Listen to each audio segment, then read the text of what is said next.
Welcome to Medicare School Daily. We're excited to be here with you today, taking your calls, answering your questions, and doing a little bit of Medicare education. My name is Josh Music. This is my dad, Marvin Music. We run a company called medicareschool.com, and we love to come to work and educate people about Medicare, and we've got a team of people that can help you, if you need help, navigate through all of the intricacies of Medicare, whether that's signing up for A and B, signing up for a supplement plan, a drug plan, or an Advantage plan, or dental, vision, hearing, anything you need, Medicare or Social Security related, we are here for you. Today's topic of teaching my dad is going to do is we're going to talk about drug plans, how to pick the most cost-effective drug plans. Drug plans have changed a lot over the last several years.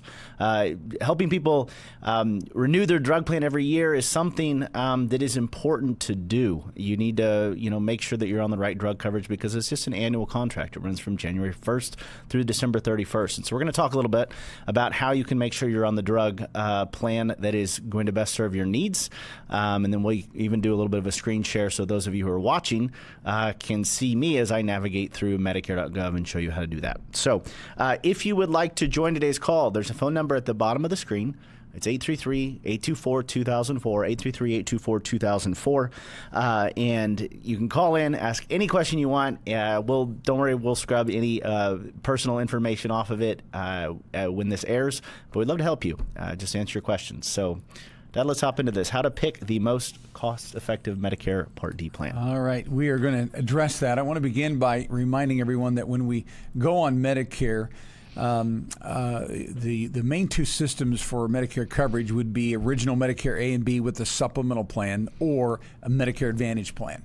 And so the way that we get Part D plans, drug plans, would be different in those two systems. So if a person decides to be covered by original Medicare A and B and get a supplemental plan to fill in the financial gaps, then they will select a separate drug plan. We call those standalone drug plans. It's a plan that, as Josh has said, is just a year-long plan, but you get to pick it. If you go the other direction with your Medicare coverage and decide to enroll in A and B but get a replacement plan called an Advantage plan, the Advantage company actually will pick the plan for you. They will embed a prescription drug plan. And so as we talk about these options about picking out the most cost-effective one, I'm going to deal with both of those. So first off, let's talk about those that decide they're going to go with A and B in a supplemental plan. So there will be, in most markets, anywhere from 8 to 10 different drug plans. There could be a few more, a few less, but not a lot of plans anymore. Back in the day, we used to have probably, 25 drug plans or so to choose from, a tremendous amount. But that market has dwindled drastically. Now we have primarily about 5 different carriers, and they all have maybe 1 or 2 plans available, and that's it. So at least we do have drug plan options, and so we will go to we go to medicare.gov to look and see what exactly is available to you. Now, the most my opinion, the most cost-effective plan is the plan number 1 that's going to cover your medications. I would much rather have a plan where I have a higher premium as long as my medications are covered than just take the cheapest thing and my meds not be covered. So we don't just look at premium alone. We want to make sure our medications are covered, and so we're going to show you exactly how we would do that going to medicare.gov. Now, if a person decides to get an Advantage plan, what's going to happen with your decision to pick out the right Advantage plan, you're going to start first with your providers. I want to make sure your docs are covered, hospital choices, they're covered as well, but then also the prescription medications. So there's a lot of variables that are going to go into that. So the prescription drug plan that's embedded, you're going to be stuck with. And so you want to make sure that you have a good one. And frankly, many times they are very good, sometimes not so good. So the whole point is, when we look at these Part D plans, we're looking at what is going to give me the best formula to cover the medications that I want. Now, I do want you to know that drug plans are only annual contracts. Josh mentioned that, and the reason that matters is because sometimes we'll have people say, well, what happens if I need another med that I'm not aware of that I'm taking now, or something were to change in my health? And that can happen for sure, but again, drug plans are only 1 year at a time. So we encourage people, let's just live in the present right now. What meds are you taking? Let's get those covered by the very best plan. Because if your health were to change during the plan year and you needed a medication, more than likely it will be in formulary. And if it's not, then you can always ask for a formulary exception. You can ask the plan to actually add that medication that you need to the plan, and probably 80 to 90% of the time they're going to do that. All right, and so we just, again, we don't worry about what am I going to taking 3 to 5 years down the road. Don't do that. It's not the right place to go. Let's live in the present, and let's let the system know what meds we're taking now, what pharmacies we want to go to, and then the actual Medicare.gov system will pick the best plan for you. All right, Josh, so let's just go through a quick example, and you'll see we're going to go to medicare.gov. And when we go here, he's going to go to the button. We're going to try to share his screen with you. The screen. Is it there? There we go. There we go. Okay, very good. So you're going to go. Yeah, go. You can talk through it. I'll just click the buttons. Okay. Well, it's just, you can see the second one over there says Find Health and Drug Plans, and so he's going to click on that, and then we'll put in your zip code. Let's put in mine 64113. 64113. I live in Missouri. And then you can see the different options there. So in this case, we're gonna select the one that would be a standalone prescription drug plan, not the Advantage. Of course, the system works the same way, but let's do a standalone drug plan. Let's stop for a minute, because there's obviously these three options. Drug plan is going to be probably a very good resource for you.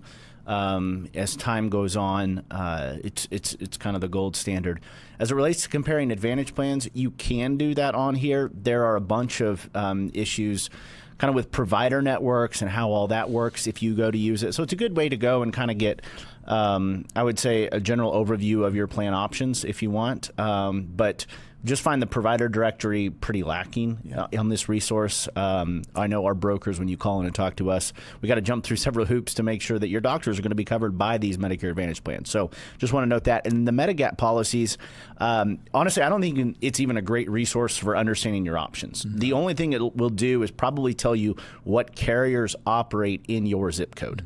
Mm-hmm. Beyond that, it's a really confusing kind of user experience to try to understand what are the plan options, what are the prices, which ones may I qualify for, because there's going to be all sorts of different tiering and rates in it, and it's just it's not a great user experience. Mm-hmm. So, but we're going to proceed forward with the drug plan here. This is a great tool for comparing your drug plans.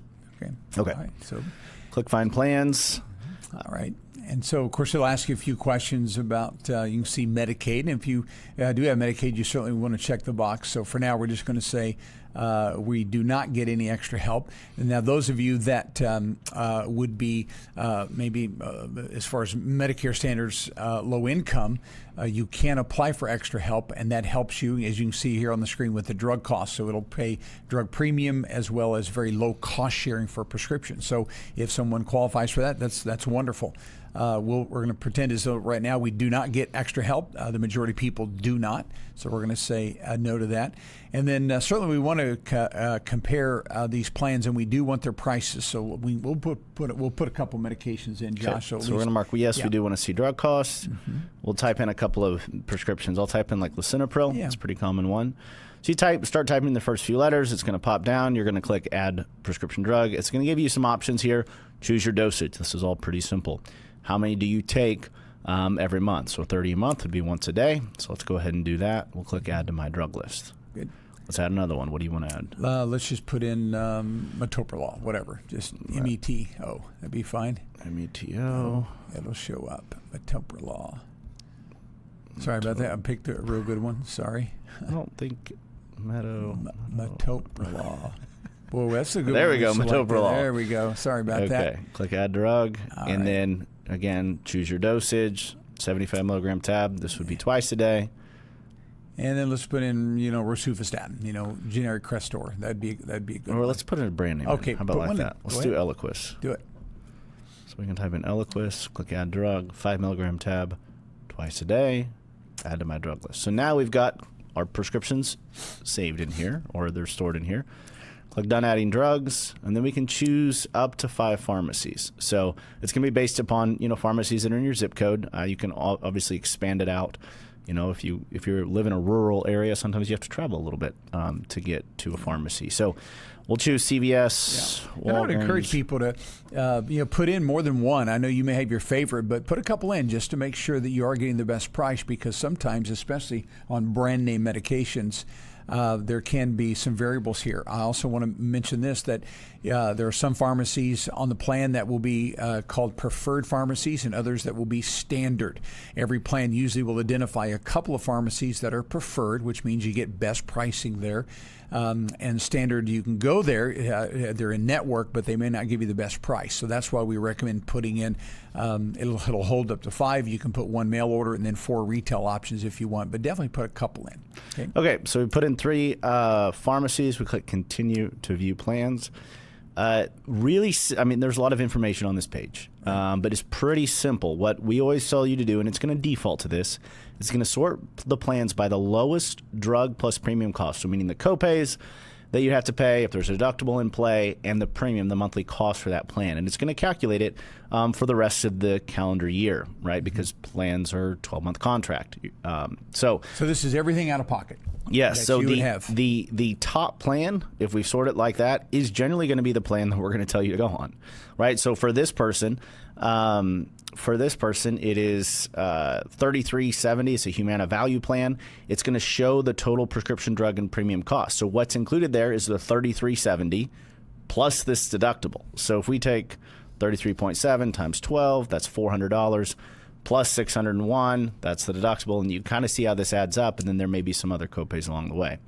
Humana Premier, 126, and now we've got this total drug and premium cost has actually gone up. So you can see the further we scroll, the more this total drug cost is going to go up. So there's not really a point to ever go much beyond that first plan. The only reason you go beyond is maybe you're on a plan, and so it's annual enrollment period. It's October 15th. You're looking at the plan options, and you log in, put in your meds, and your plan is the second plan, and it's a $50 for the year difference or a $100 for the year difference. Is that really worth the cost of switching your insurance plan? Probably not. Right. Okay, so you go in here. If you're good with this, you can click enroll. It takes you to a 5-minute enrollment form, and it's just really easy to go through. You can also click plan details and kind of dive into the plan a little bit more. A lot of stuff in here. It's going to tell you if your pharmacies are in network, which all 3 of these are. It's going to show you some of your costs. So it looks like these are all the same at all 3 of these pharmacies, but there may be some variance in terms of the copays. And then it will also tell you what is going to be your total. So you can see here the cheapest is either going to be Walgreens or CVS. Now, again, this is an estimated cost. I just do want to do that. There will be some slight variances because some of these pharmacies actually have some pricing. It's minimal. It's 5% or whatever. But this is it. And then it'll show you the monthly breakdown, how much it's going to cost for your medications, for the premium and the drug costs. And it's all here. Again, at any point in this, you click enroll. Yeah, just go back for a second on that one sheet where it's talking about the breakdown. Let's stop right there. You're going to notice, of course, it's March.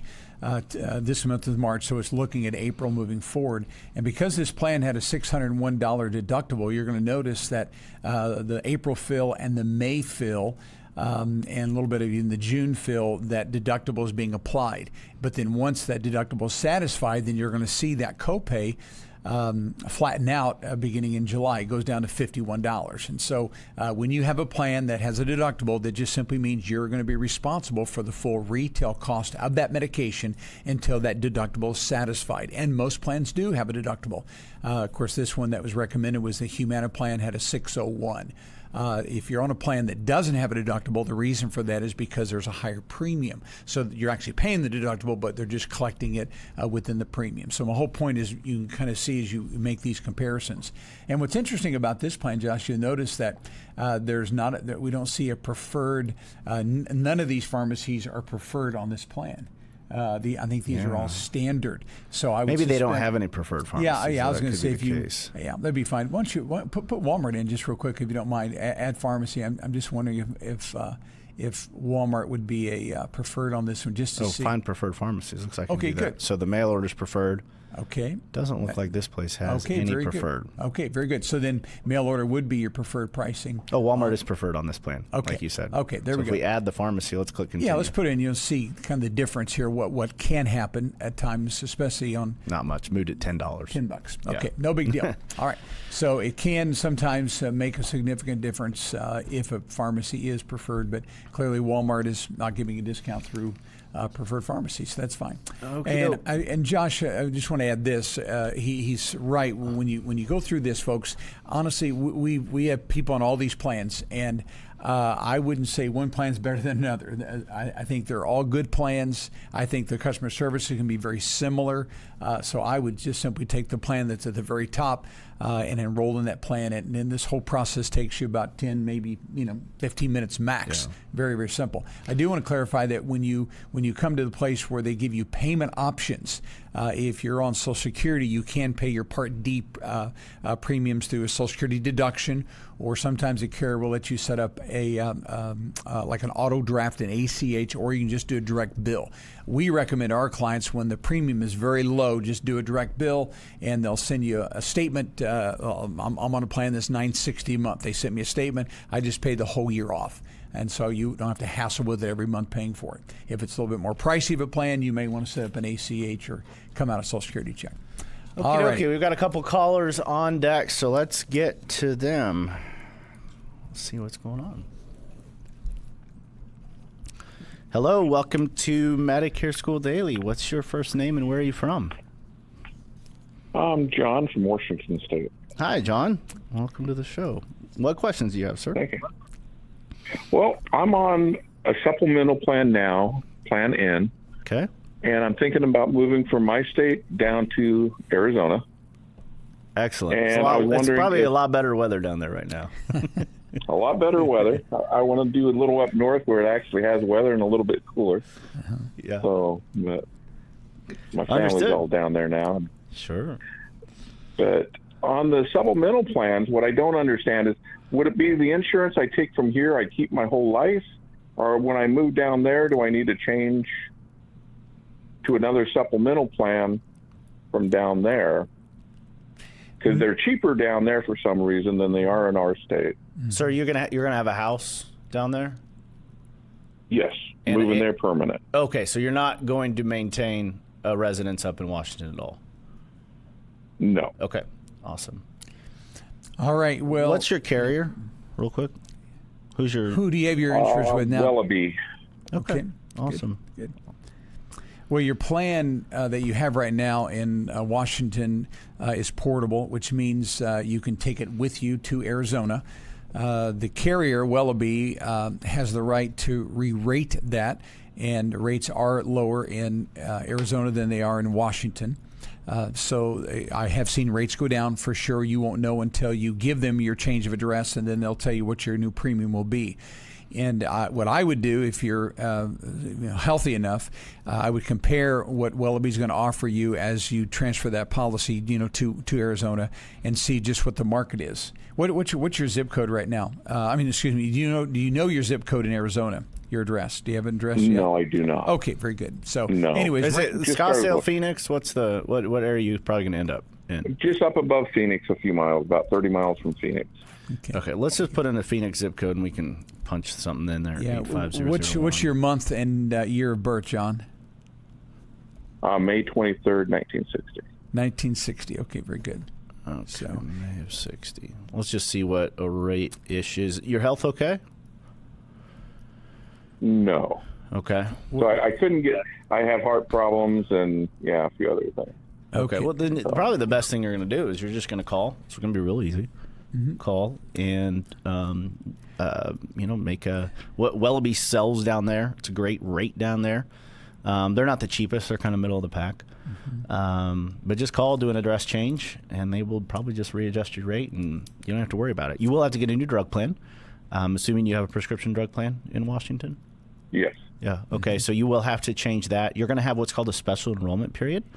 So you can go to medicare.gov. It's really easy to do. In fact, if you watch tomorrow's episode, we actually watch through. We're going to walk through how to shop using medicare.gov. You'll just go to medicare.gov, put in your few medications, whatever pharmacy you go to, and in 5 minutes you can click enroll. It's going to ask you, do you have an enrollment period for this? You're going to put, I just moved here. And then it's a very quick process. That's probably going to be the only thing you have to do other than, updating your address at Social Security and Medicare. But yeah, I just want to add to that, John. When you do move and you do have an address, 30 days before the official move date, because they're going to ask you, when did you move? So you can change drug plans 30 days before move date or up to 60 days after. So you have that 90-day window. What will happen is when you enroll into that new drug plan, it will automatically kick out the drug plan that you're on. So what I would do if it were me, I would just once you move that same month, let's say you move May, then I would go into medicare.gov during the month of May, select the new drug plan, and then your new one will go in effect June 1, and it'll automatically kick out the other one. You don't have to worry about canceling it. Okay. So you'll have plenty of drug plans to choose from in that market. Well, I really appreciate you guys' info. Yeah, I watch you guys quite a bit and explain a lot of stuff to people. Good. Nice. All right. Glad to hear that. Yeah. You're becoming an expert yourself. Yeah. Hey, we appreciate you calling in today, John. Have a good rest of your day, sir. You too. Bye. Okay. See you. Bye. Hopefully everyone kind of got from that. You just always two options when you move in a supplement plan, because they are 100% portable. That's right. You can move anywhere you want. But that insurance carrier does have the right to rate your policy at whatever's normal and customary for them in that state. So just compare. If you're unhealthy, which sounded like he was, and Medico's a good plan, or Wellaby, and just do an address change, they'll rate the policy differently. But you will have to change your drug plan, which is easy to do. Well, that's one of the beauties about supplemental plans. As long as you pay the premium, it can never be canceled. No matter where you live, no matter how old you become, no matter how many claims you have, it just doesn't matter. You pay that supplemental premium, and it is truly yours for life. Portable and permanent. Yep. There's got to be another P there. Yeah. Portable, permanent, and premium based. Okay, I think we've got another caller. Hello, welcome to the show. Whoa, I can hear myself. Okay. Hello, welcome to the show. Hi. Hi, what's your name and where are you calling from? My name is Taria, and I'm calling from Atlanta, Georgia. Hello. We're happy to have you here. What questions do you have, Surya? Okay. Can you explain to me why, Hey, I can hear I can hear some music in the background. I'm not sure if you're on speaker hold on, or let something. me get this set. Hold on 1 second. We're gonna hang on right here. I actually had somebody calling me that I asked not to call me anymore. Well, you just need to block them. Well, it's a scammer. Oh, a scammer. Well, they always find a way through. There's a lot of I'm settings. trying to figure out how you block them on Google. Well, maybe I don't know. You can sometimes set it up so you can silence all unknown callers. We tell people that's a way to stop all the Medicare junk calls. You can go into your phone settings, and if the phone isn't saved, that phone number is not saved in your contact list, there's a way you can always make those calls just be silenced. Oh, really? Yeah. Maybe you could tell me about that a little later. Yeah. You call me back later. My We'll work it out. question What's your Medicare question? You have people that get Medicare, and they're eligible for Medicaid. But if you're not, let's say you get a few dollars over the limit and you're not eligible for Medicaid, but the plans that's offered to you just through Medicare, the Advantage plans, are crap. Yeah. I don't understand why people that's getting Medicare and Medicaid get so much help with everything, and people that's on Medicaid don't. Medicare, I really don't get a lot of nothing from mine. So hang on. So are you saying you recently lost? You think you lost your Medicaid benefits? So now you're just on Medicare? I never had. Oh, you never had it. Okay. I haven't had Medicaid benefits. I've been on Medicare ever since I got on SSDI. Okay. I'm only qualified for Medicare. Okay, makes sense. How long have you been on Medicare?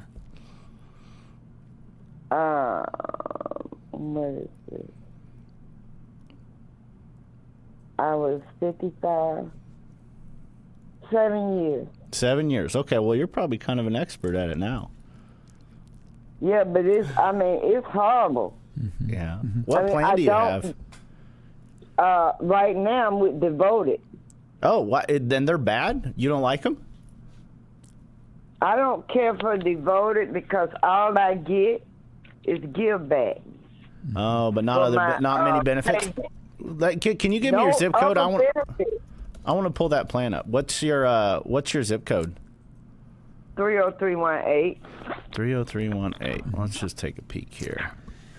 As Josh is doing that, one of the reasons that you're limited on just a standard Medicare Advantage plan is because the federal government is only giving the Medicare Advantage companies so much money.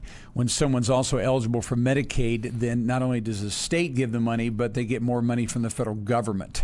So there's more money given to the insurance companies when you're dual eligible Medicare, Medicaid, more money available to them. So therefore the perks and the benefits are richer. That's the reason. Just like people when they're just straight Medicare, but they have serious health problems, diabetes, congestive heart failure, then the government gets. I have high blood pressure, and I'm under pain management. Yeah, and I get the gift back. But when I see the pain doctor once a month, the copay for that is $45. Sure. Yeah. Let me ask you a question. How much is your give back? Is it $184.70? Does that sound right? About $185? Yes. Okay. Yes. So you just feel in that plan that has a high max amount of pockets, $92.50. Well, and the reason is because of the give back. Because of the give back. Yeah. Yeah. You realize you're getting about $2,000 a year back, and so whenever you get that much money back, they took that somewhere else. There's only so much.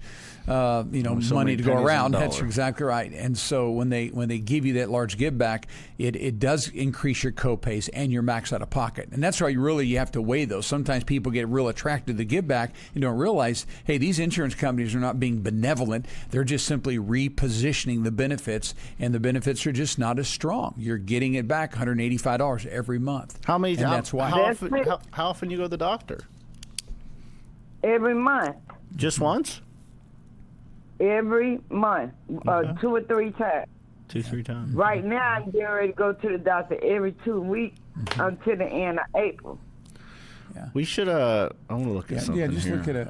I don't get grocery help. I don't get transportation help. And when I sit back and did the numbers, it really doesn't. It's not working for me. Not working. Well, so you're in a time period.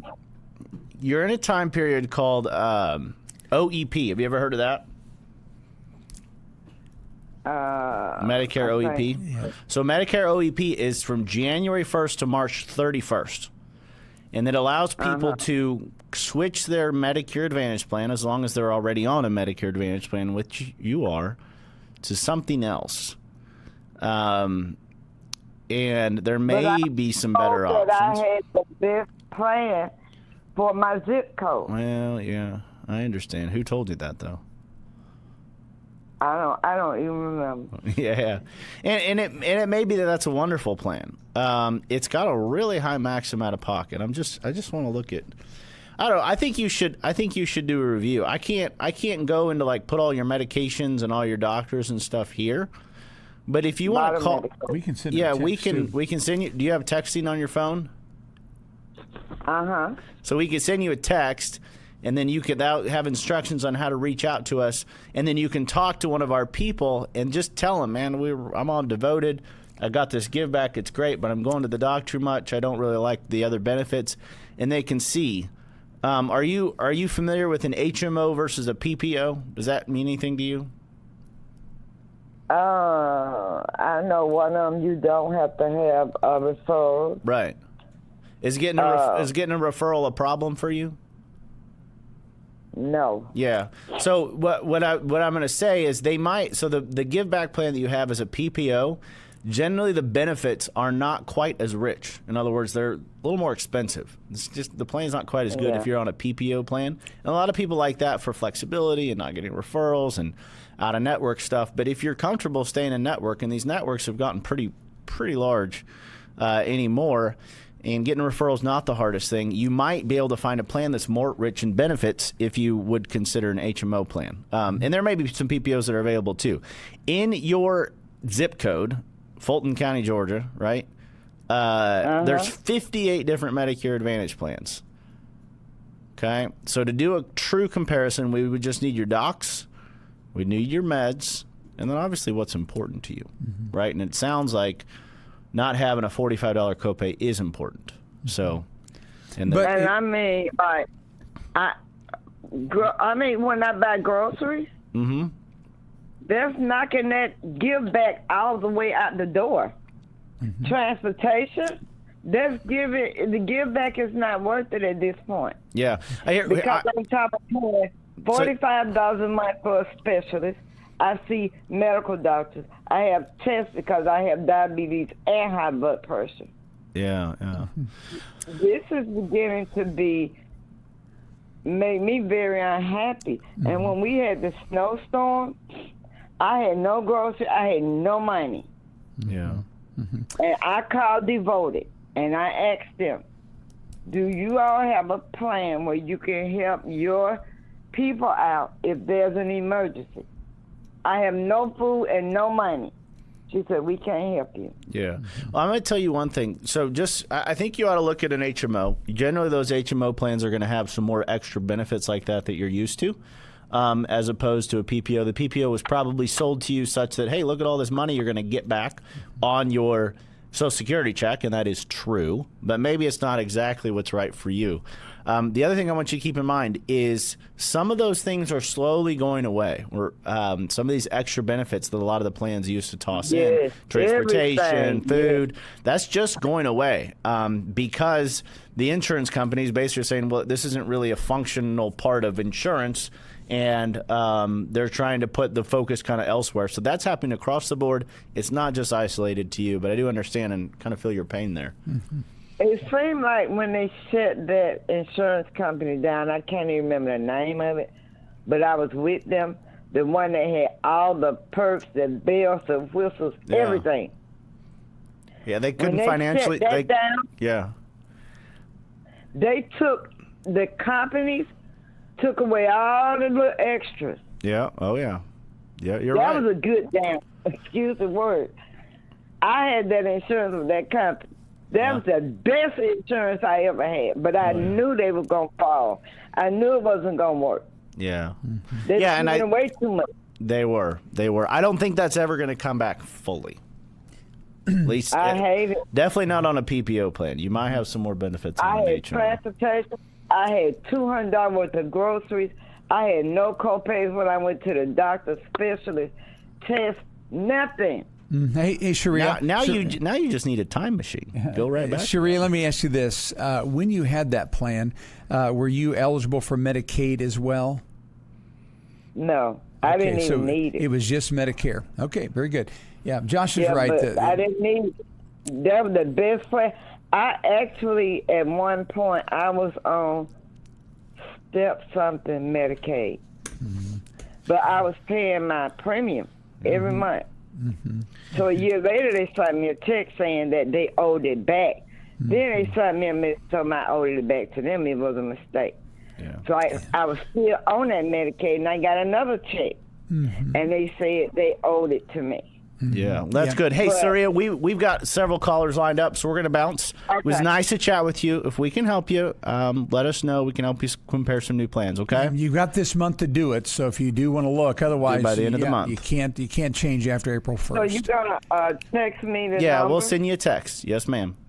It was so nice talking with you. Take care. Bye, Sharia. Bye-bye. Take care. If you guys need help, it's kind of explaining this to the last caller. If you need help with comparing drug plans, comparing Advantage plans, comparing supplemental plans, getting enrolled to Medicare A and B, finding dental health coverage, whatever it is, we can help you. Give us a call. you can go to medicareschool.com. You can schedule an appointment with somebody on our team. We're free. We're a free resource to you. It doesn't cost anything to work with us. We charge $0. So we'd love to help if we can, walk you through, help you get confident, make confident decisions. And so, yeah, that's it. Let's get to our next caller. Hello, welcome to Medicare School Daily. What's your name and where are you from? My name's William. I'm from Pennsylvania. William, nice to meet you. What can we do for you, sir?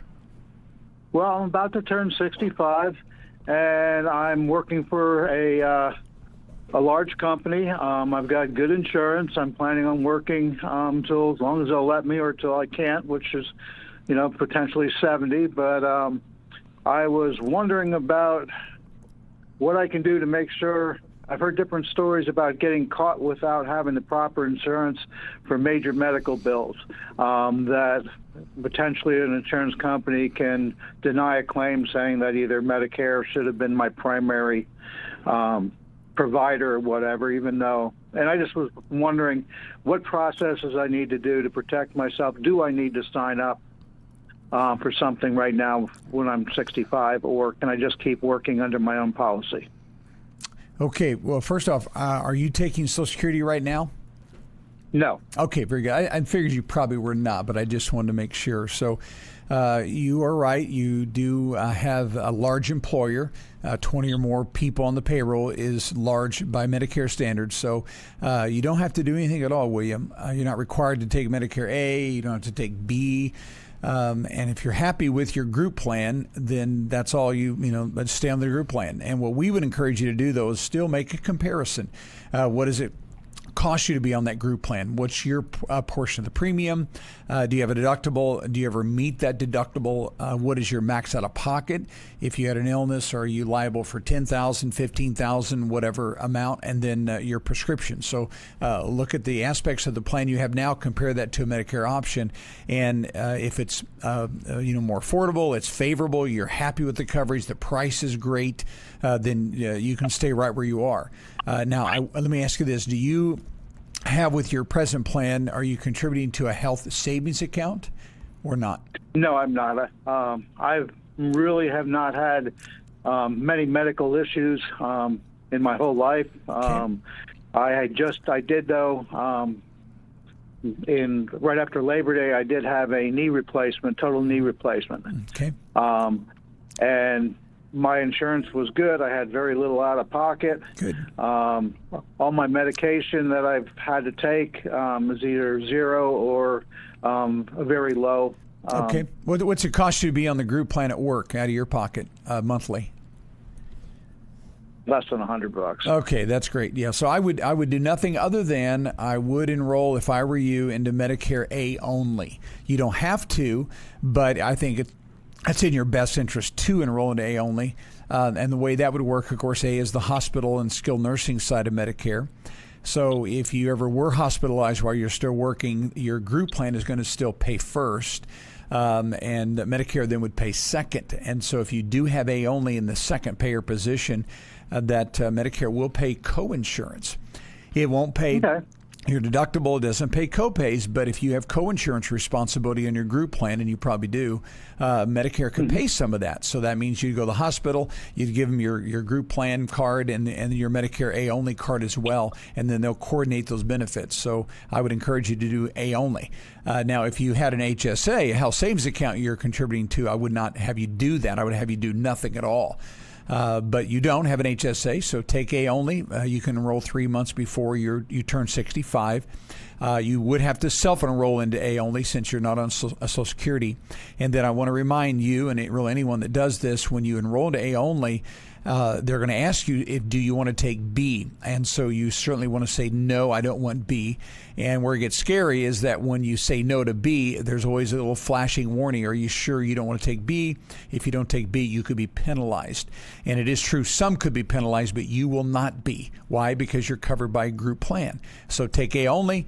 You'll have that as secondary in case you had some kind of a hospitalization type of a claim. Okay, and then what's going to happen for you? You want to stay employed, keep covered by a group insurance, and when you get ready to retire at the age of 70, about 90 days before you retire, call us or whoever you're going to have help you, and then we can walk you through the enrollment for coming into Medicare at a later date. A is taken care of, you already have it, and then we'd bring you into Medicare Part B using what's called the special enrollment period. And again, we can walk you through that whole process when it comes time for it. There's no penalties, there's no problems at all as long as you keep working and continue to be covered by a group plan. So that would be our advice. You don't have to do anything. Very good. Thank you very much. It puts my mind at ease a little bit because you hear horror stories out there. Oh, yes. I'm getting to the point right now where I'm about ready to turn 65, and I don't have much time to make those decisions because I was under the assumption exactly what you said, that I would be covered, but I just wanted to clarify that. Yeah, and I always like what Josh says when you really think about it logically. Medicare is glad that you're covered by a good group plan. They're not liable for you. That's why they make it so easy to come into Medicare at a later date. So that, they encourage people, hey, keep working, but we don't have to pay your bills. So you take that A only, you'll be set just fine until you get ready to retire. Okay, so it doesn't have to be 70 if I decide at 67 anytime. 68 anytime in between there. I'm ready to retire. Call somebody at least 30 or 90 days before I'm ready to do it and get something set up. Yeah, that is true. Now, to clarify, not before 90 days because that paperwork cannot be any more than 90 days old. And so I was saying 60 to 90 days before you've set that retirement date, that's when you want to reach out to us or someone and get that process started. If you do it 4 or 5 months in advance, they will not process the paperwork. Okay, so that 60 to 90 days window is perfect. And you could do it at 66, 67. It doesn't matter. It's very easy to come into Medicare. In fact, if let's say someone lost their job unexpectedly last minute, if it happened today, we can have someone start in Medicare April 1, no problem at all. Yeah, as long as they're 65 or above, we can bring them in at any time. Okay?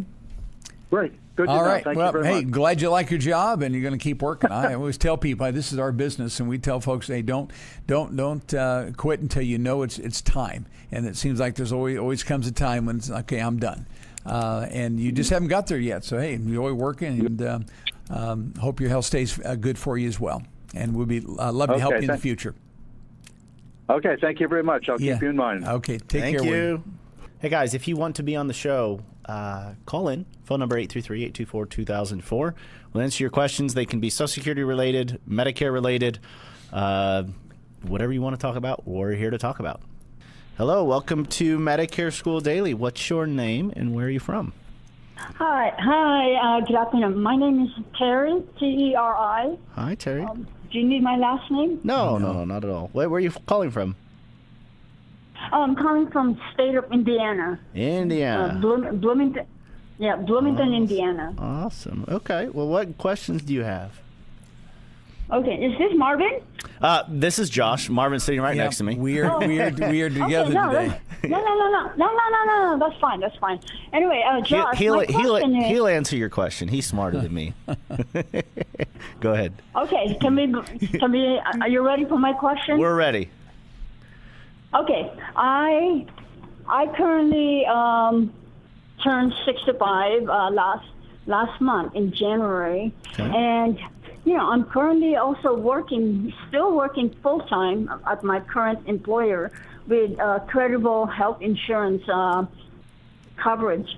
So, but over the weekend, this past weekend on Sunday, I think I decided to just go ahead and enroll for Part A because everybody said that's a hospital coverage. There's no base premium fee on that. You can just go ahead and apply for that ahead of time, even if you're still working. But you have to make sure that you don't sign up for Part B. That'll be later after you leave your employer. So that's what I did, Josh. Is that correct, what I did? Yes, it is. Now, it sure is. No, and I'm assuming you're not putting money into an HSA. Is that correct? Health savings account. No, I'm not. Okay. I mean, our company has that, but I did not sign up That's for not your HSA. option. Very good. So you did the right thing. Okay. A only Now- is a great idea. Now, because I've been hearing some drawbacks on that. They're saying I guess this is all about how the SSA employee review your application. If they misinterpret your answer, but apparently they said also after I sent my application, because I did it online, I got an email from them confirmation that they received it, and then that they said if they have any questions, they're gonna contact me on the phone number that I provided, or they're gonna email me or send me a letter, I think, by U.S. Postal Service to verify if they have any question. Otherwise, they said they're in the process of reviewing it. Now, my question, Josh, also, okay, so I did that right. So that's fine, because I think the idea is to get yourself in the system already, correct? Yes, it's very helpful to do that. So that later on, I'm anticipating at the end of this year, I would leave my employer. So that means, Josh, my birthday is in January 2027. So that means I'm under the special enrollment period, correct? Because I work beyond 65. That's correct. Okay. So what would be my special enrollment period? Okay. Well, what's going to happen is let's say you do stop working at the end of the year. And you end of this year. Yes, ma'am. And you'd like to start your Medicare January 1 of 2027. What you would do is 3 months before that, so that would be anytime after October 1. So 3 months before October 1, then there's two forms that you're going to have to complete. And Terry, if you work with us, we would do all this for you. But let me explain the process. One of the forms is called an L564. Okay. And it's a request for employment information. And that form, there's a couple sections to it, but you have to complete, or we complete for you, Section A, which is your name and your Social Security number and your address. Then that form goes to your HR department. You can give it to them, you can email it to them, whatever, but they have to complete Section B, and they'll send it back to you. And so that form is completed. The second form is called a CMS 40B. And you do this on your own, or again, we'll do it for you. But the 40B form is just simply you saying to the government, I'm ready to start my Part B, because you already have Part A, so you'll give them a date as to when you want to start B. So you would write on there, please begin my Medicare Part B 1/1 of 2027. So these two forms are all you have to do a special enrollment period, and you would submit those to your local Social Security office. Whatever is the office closest to you, you can drop them off at the office, you can mail them in, you can fax them in. But I will say this, if you don't drop them off, then you always want to do both, mail and fax. Okay, so just if you fax only and they don't get it, you got a problem. We just like both. So do fax and do mail if you don't drop off. And then you want to be sure that you don't submit these any sooner than October the 1st if we're going to start January 1. Your employer has to fill it out after October 1st, and then you have to submit them after October 1st. That's the process of an SCP. But isn't it okay? Yeah, I know. Begin at 3 months before the month of my birthday, which is on January. But isn't it? And you can apply anytime between October, November, December, correct? No, that doesn't apply to you. That's only going to apply to people who are already on Medicare and just want to switch plans. Oh, yeah. It's just coincidental because you told me you're going to work to the end of the year. You want to start January 1 again. Then we would start that 60 to 90 days. So totally coincidental. Yeah, and you're gonna have that question again when you see all the marketing kind of pop up around the end of this year. But just know that deadline, the December 7th, doesn't apply to you at all. Yeah. So you'll have 3 months before you. Okay, because that's the special enrollment period if you work beyond 65. That's correct. So and then you're planning to get into Medicare Part B as well. That would start in January 1st. You get to pick the date. Okay, So I thought, Josh, there's like a 7 day. Isn't the SEP have a 7-month period? No. The 7 That month doesn't is apply the to me. initial enrollment period. You're actually in that period right now, but it will expire, and you don't have to worry about it because you're still Right, working. because that Yeah. doesn't apply. That doesn't apply to me because I'm working with insurance. So my SEP starts in October this year. If I'm planning to start in January, so I have to start applying. Does it have to be exactly October 1st to apply, or any time during? No, you would just have to do it. Can it be 90 days in advance of when she wants to start? Yeah. So we're saying that's kind of when the window opens up, but it actually lasts for 8 months past the last day of your employment. So it lasts for a long. Too. Yeah, it lasts for a long time. But we're just saying, like, there's no sense in putting it off, right? So you might as well start October, November-ish. Let's get those documents filled out from the employer. Let's get all that submitted to Social Security, and then you can kind of take the next step, which is going to be applying for either a Medicare supplement plan with drug coverage or an Advantage plan. Okay, my next question. Okay, let's go back a little bit. Now, those forms, those 2 forms that you mentioned, I can get them both from HR. No. You'll have to initiate those. You can get those online, or we can do it for you. We can get them to you, fill them out for you. You will have to get one of them sent to your HR department for them to sign off on it. Yeah. And basically, all they're saying is that you've had coverage since you turned 65, and then that will basically open up that special enrollment period. So HR doesn't have this form at all? No. They may not, probably not. No, we usually provide that to our clients, and then you in turn give that to HR to sign off on. And then both of those documents then go to the Social Security office. Yeah. Okay, for some reason I thought I'm just going to go straight to my HR and have them provide those forms for me. Probably about 1 out of 10 times that'll happen. Yeah, at best. Yeah, no, you have to initiate those forms. You can find them online. You can have us fill them out for you, and we email them to you. Then you'll get them to the HR department. But you initiate those. Okay. They're not going to do that. We've seen it occasionally. Okay, so what's the name of the form again? L564. L like Larry. Yeah, 564. 564. And that's the one form your employer is called a 40B. B is in Part B, 40B. And but the employer doesn't fill out the 40B. You do that, but the employer is going to complete the L564. There you go. So they only have the one. The employer does the L564. Mm-hmm. Yeah, they'll complete that. Okay, for you. and what's the form? 40B as in boy, Medicare Part B. So 40B is the one that you fill out. Okay, and where do I get that? We can send them to you. Call into our office. We can send them to you. You can also look them up on Google. Oh, okay. They're out there. So. Okay. And I think you mentioned another one, like CM something. Well, no, CMS just stands for Center for Medicare Services. They're technically CMS L564 and CMS 40B, but we're just giving you the last little bit.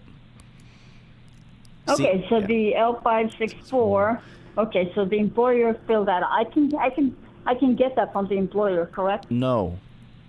You're going to need to get both of them from either Google or call into us, and we'll be able to send them to you. We'll also help you fill them out, at least part of it, everything but what your employer can do. Yeah. Okay, then after I fill them out, what do I do with it? I fax it, or goes to the Social Security office. Yeah, so you can fax it in or you can drop it off. There's always a drop box out there. Okay, you cannot just download it on Social Security site? It may be in there, but you can also just go into Google and type in L564, and it'll pop up. Yeah. No, what I'm saying, after I fill it out, I mean, now that I have the form, how do I? Yeah, you can do that. You do once you have an SSA.gov account, and you do. It'll ask you, do you want to enroll in Part B only? And so you can say yes to that, and then they'll have you upload both of those forms. If you want to do it that way. Yeah, that's what I'm saying. That's fine. Well, you can do it that way. So I don't have to fax it. I don't have to fax it. I don't have to go to the office. So I can also download it when I open my application this time, enrolling for Part B. Yeah. Okay. Yeah, but what we're saying is that you're going to have the employer still fill them out. You're gonna get it to the employer, and then once you have that in your possession, then yes, you can download that on their site, upload it. Okay. So the employer fill out the L564, correct? Mm-hmm. Yep. And then the 40B, is that the one that I fill out myself? Yes, you do, and that'll be the form you use to let them know when you want to start. And you'll tell them, I want to start January 1, okay? And then you can also upload that on that site. Now, is it, I know you say it's beyond 8 months up to when you lose your coverage. Let's say I lose my coverage at the end of this year, December 31st. So technically speaking, I have 8 months from the time that I lose my insurance, correct? That would be correct, but you're not going to, Terry. You're not going to use that 8 months. But then you don't want. No, you don't want to have a gap. Exactly right. Coverage. They put that in there in case people make some kind of mistake, or they get laid off and they don't. They're scrambled around. You're going to do it in advance. If you use the 8 months, that is not a good move. You can use it if you want. That's not a good move. No, not at all. Do it in October. Yeah, once your group plan's going to end, you want your Medicare to begin. Sign up right away, so there's no gap. Now, my next question is, if I decided on, my next move will be after I leave here, as the employer would be, to get this form and then have them fill it out, and then open the SSA.gov website, and this time enroll for Part B. Okay, so they would need both this document, obviously, before I can download it to them. Now, I think that would be after that. That's it. That's done. But my next question is about the Medigap or Medicare Advantage. Isn't there also there's a special